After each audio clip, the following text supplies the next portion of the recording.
Honorable maire de la ville de Tshwane, mesdames et messieurs, bonjour. Je m'appelle Khalid Benaboud. Je suis vice-président du conseil d'arrondissement Rabah Hassan, qui est un des 5 arrondissements que compte la ville de Rabat, capitale du royaume du Maroc, de Tanger à la Gouira. Je suis ici représentant le maire de la ville de Rabat, M. Mohamed Sadiqi, qui a été empêché d'être parmi vous au sein de cet auguste forum. Mesdames et messieurs, la durabilité dans notre ville Rabat n'est pas qu'une politique territoriale locale, isolée, mais elle s'inscrit dans la droite ligne d'une stratégie nationale de développement durable, amorcée dans sa dimension humaine en 2005 par l'initiative royale pour le développement humain qui vise à lutter contre la vulnérabilité,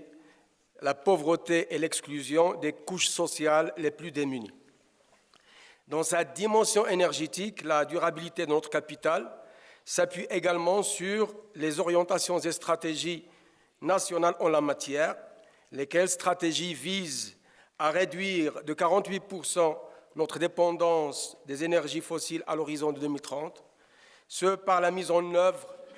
du programme solaire marocain, regroupant une série de projets autour de l'énergie solaire avec un objectif de 2000 MW, soit l'équivalent de la puissance de 2 réacteurs nucléaires, ce par la construction de la plus grande centrale thermique solaire du monde. J'ai cité la centrale Nour de Ouarzazate, qui à terme aura une capacité de 580 MW. Sans oublier, bien entendu, un autre grand projet d'énergie renouvelable, la construction de la plus grande centrale éolienne d'Afrique, avec une capacité de 300 MW, qui a été inaugurée par Sa Majesté le roi Mohamed VI à Tarfaya, sur la côte atlantique.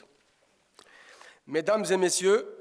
toutes ces stratégies nationales axées sur la durabilité sont depuis 2009 localement déclinées dans notre ville dans le cadre d'un vaste et ambitieux programme de développement urbain intégré intitulé Rabat Ville Lumière, capitale marocaine de la culture, mobilisant une enveloppe budgétaire d'environ 2 milliards de dollars. Ce programme qui s'articule autour de 7 axes stratégiques, dont la dynamisation des activités économiques locales, le renforcement des infrastructures routières, la valorisation du patrimoine culturel, la préservation des espaces verts et de l'environnement, la modernisation des équipements de transport, la requalification du tissu urbain et l'amélioration de l'accès aux services et équipements sociaux de proximité. Mesdames et messieurs, merci de votre patience et de votre attention et bienvenue à Rabat pour voir de plus près notre expérience en matière de durabilité.